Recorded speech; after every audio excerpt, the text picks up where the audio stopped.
Welcome to another Fountain Pen Day review. Today's review is going to be the Omas limited edition Paragon fountain pen. This is the one that's in the brown Arco celluloid.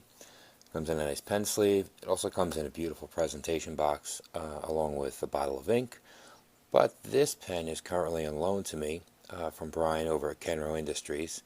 He allowed me to borrow it for a time to give it a review and let everybody see a fairly rare pen. Just how rare each piece, there are three. This one's done in gold trim. Their gold was 75 pieces, rose gold had 75 pieces, and the rhodium trim only had 50 pieces, and they are numbered individually as well. You can see the gorgeous, gorgeous celluloid. Very long process. I believe it's somewhere in the realm of 100 steps to complete this celluloid. Gold clip, the classic rollerball that actually does roll. This clip is very nice in that while it does have spring to it, I know when I put pens away, I can just grab a hold of it, give it a squeeze, it pulls it, put it in your shirt or your inside jacket pocket where it's more secure.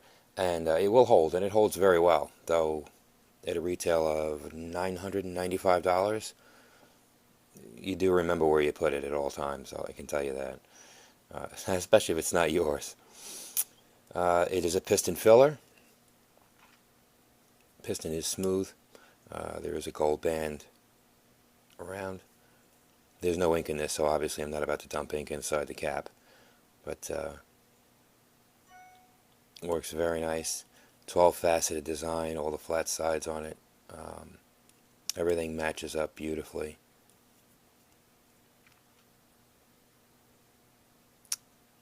And you can see all the layers here. This is a good shot of them. Also in the cap it continues with the gold bands. You have 3 gold bands there.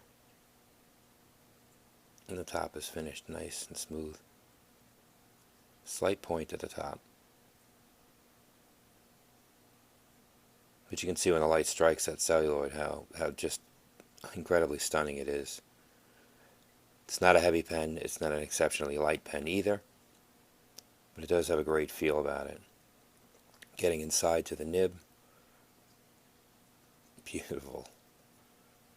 Beautiful. This one came with the 18 karat fine nib. There are several nib choices on this pen. You can get in 18 karat gold, you can get the extra fine, fine, medium, and broad. And they also have the 14 karat extra flexible, which is fine and medium, I believe. I'll check really quick. No, it's fine and extra fine on the extra flexible, which gives you a little more spring to it. I'll do a writing sample in a little bit, and then I'll show you. These are not flex nibs. Don't flex them. Don't push them. You will spring them and bend them, and it won't be a good day.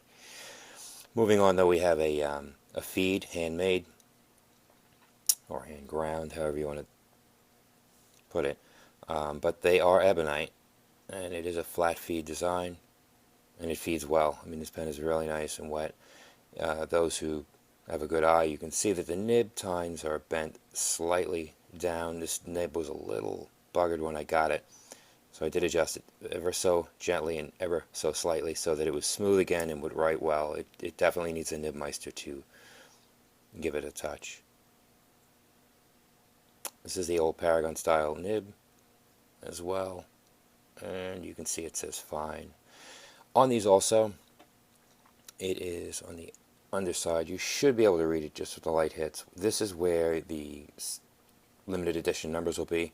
This one says Proto because this is a prototype version. But all the rest will have a 1 of some number, 1 of 60, 1 of 70. But beautiful, beautiful pen. And matching up the prettiest sides are very easy once it's yours and you figure it out. Not that this is mine, but I figured out. You can listen, you'll hear it by just lining it up here and then clicking. I know that each time it's going to match up.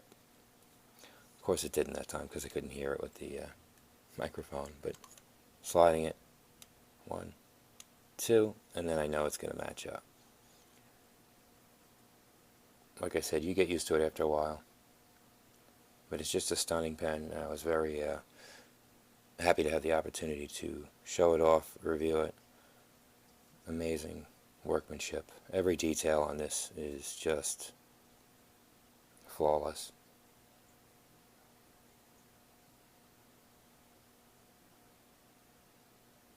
Okay, that's enough. I'll do a quick writing sample, and you can see just how wonderful it writes. Okay, I've already inked it up. It's a standard piston. Use the Omas turquoise. Beautiful ink, you'll see. One thing you should note, being that the breather hole is basically all the way down in here, you do have to submerge the feed all the way up to, and including a little bit of the celluloid, to fill this pen. It does post, and it does post nicely. But for me, it's a little bit too long. Some people like that. It posts fine. It doesn't throw the balance off. I mean, it makes it a tiny bit back heavy, but it makes it rest on the back of your hand, so you can look at it that way as well. You know, I mean, it just doesn't unbalance it, but I prefer this pen unposted. It does fine, sorry, as it is. As you can see, the camera's shaking, I'm sorry. The very, very lightest of touch will make this pen right. I'm just barely touching the paper, that's why these lines are awfully crooked. But it does write very wet. Not too wet, but obviously, and that is something that can be adjusted.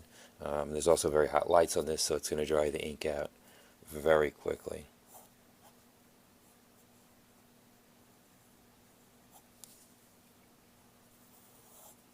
And there is some line variation. Again, being very careful with these tines. They will, as you can see here, I mean, you can get a line. I'll try and get it so you can see the nib better, but you can spread it without a problem, and you can do something like that, you know, no issues. But if you try and do something like Spencerian or something, you're going to, you know, I can't stress that enough. It's enough talk about it, but I do want to forewarn people that Omas nibs are nice, soft, meant to be written with, you know, as a daily writer without, you know, any issues at all. But if you push it, you're going to have an issue. So, but simple, everyday writing it's just fantastic.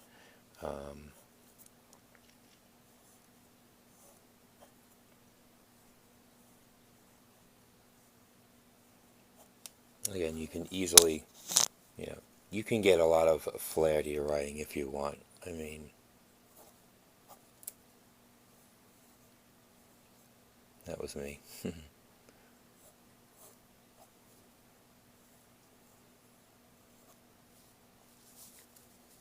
Super smooth.